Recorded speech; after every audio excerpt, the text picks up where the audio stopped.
If your dental plan has an annual maximum somewhere around $1,500, and most plans do, then you are one bad year away from a bill your insurance simply will not touch, and you won't find out until you're already in the chair.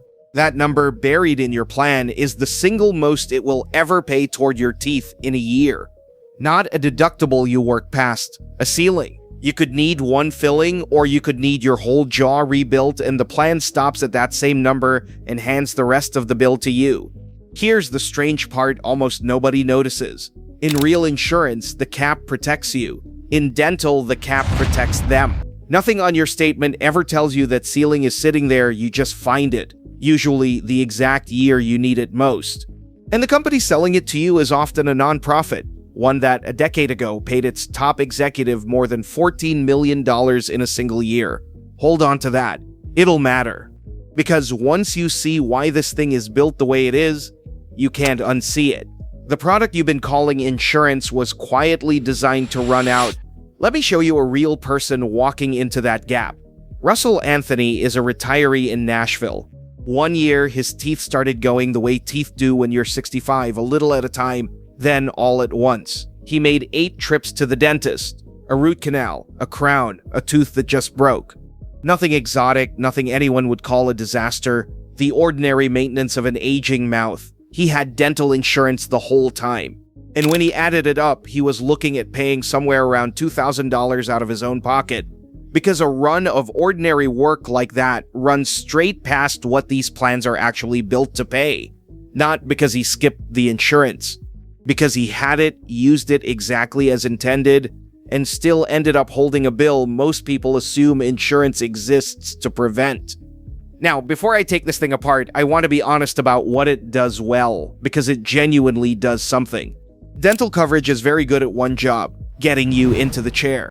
The numbers are stark. A little over half of privately insured working-age adults saw a dentist last year. Among people with no coverage at all, it's about 1 in 6. That gap is the whole ballgame in dentistry, because almost everything expensive and awful in a mouth starts as something small and cheap that a dentist can catch early. And the design leans into exactly that. A standard plan covers your 2 cleanings, your exams, your x-rays at 100%, no deductible from day 1. It makes the cheap, boring, tooth-saving stuff free. If you show up twice a year and mostly need a polish, the plan quietly does its job and often just about pays for itself. Hold on to that too, because it matters for where this ends up. This is not a story about a scam that fleeces everybody. It's a story about a product that was built backwards. So let me show you the backwards part.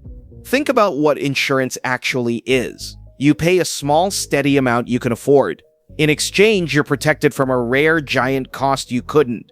Car insurance, home insurance, the medical plan that kicks in when you're in the hospital, they all share one shape. Your downside is capped. That's the entire promise. The worst case can't wipe you out, because the insurer eats the tail. Dental takes that shape and turns it inside out. Your downside is not capped. Theirs is. That annual maximum, the $1,500 number, is a limit on how much the insurance company will ever pay. Once they hit it, they're done, and you pay 100% of everything after. And here's the tell. An adult, standalone dental plan isn't required to put any limit at all on what you can be forced to spend. Your medical plan has an out-of-pocket maximum by law, a number above which it covers everything. Dental has the mirror image. It has a number above which it covers nothing. And you don't have to take my word for that framing, because the industry says it out loud. The main trade group for dental plans publishes a document explaining how dental is different from medical. In it, there's a little comparison table. One row asks whether the plan covers high-cost, low-frequency events, the rare, expensive catastrophe. For medical insurance, the answer is yes. For dental, printed right there in their own chart, the answer is no. The next row asks about low-cost, high-frequency care, the routine, predictable stuff. For dental, that's the standard. They are not hiding it. In their own words, the product is designed to cover the small and the frequent, and specifically not to cover the big and the rare. That is a precise description of a maintenance plan. It is the exact opposite of insurance. A public health lecturer at Berkeley who writes about this put it more bluntly after his own dental bills blew past his cap. He wrote that dental insurance isn't insurance at all, not in the sense of protecting you from an unexpected or unaffordable cost. It's a prepayment plan for the cleanings you were going to get anyway, wearing an insurance costume. So how does the costume work? Let me walk you through the machine, because every piece of it points the same direction. Most plans run on a rule of thumb, 180-50. Preventive care, cleanings covered around 100%. Basic work, like a filling, around 80. Major work, crowns, dentures, the expensive things, around 50. Read that as a curve, and the curve is the whole point. The plan pays the most for the care that costs the least, and the least for the care that costs the most. Support fades out at exactly the speed your bill climbs. Then bolt on the extras. Waiting periods, so you often can't even use the big work coverage for the first 6 months to a year. On most plans, an annual reset, so any unused benefit doesn't roll over, it evaporates, and the clock starts again. And that maximum sitting on top of all of it, catching anyone who dares to need real work. Now put a real procedure through it. Say you need a single implant, a post, an abutment, a crown to replace one tooth. That runs very roughly $3,000 to $6,000. Your plan generously covers major work at 50%. So on a $4,500 implant, you'd expect it to pay a little over $2,000, right? Except it can't, because the annual maximum is $1,500. The 50% promise slams straight into the ceiling, the plan pays its $1,500 and stops, and you are left holding roughly $3,000 on one tooth. And that's if implants are even covered. Plenty of plans just exclude them outright. And there are quieter mechanisms doing the same work. There's a practice called downcoding. Think of it as the plan's built-in discount switch. Your dentist puts in a tooth-colored filling. The plan quietly reclassifies it as the cheaper silver one you didn't get and pays for that instead, and you cover the difference. There's the missing tooth clause a lot of plans carry. If you lost a tooth before this policy started, the plan won't pay to replace it, a pre-existing condition exclusion for your mouth. And if your dentist is out of network, the plan pays only its own idea of a reasonable fee, and the dentist can bill you for the entire rest. Each one is small. Each one shaves in the same direction, toward you. So at this point you might be thinking, this is a straight ripoff, everyone's getting fleeced. And here's where I have to be fair, because the truth is stranger and more interesting than that. Almost nobody hits the ceiling. By the plan's own numbers, in a given year, fewer than 5% of people with dental coverage ever reach their annual maximum. The dentist's own research group puts the share who hit it at around 3%.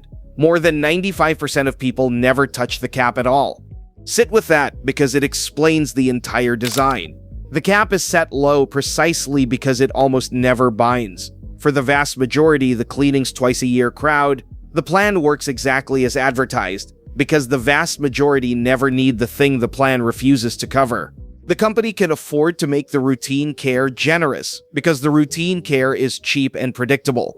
The whole model runs on the fact that most mouths, most years are fine, which means this isn't a machine for fleecing the many.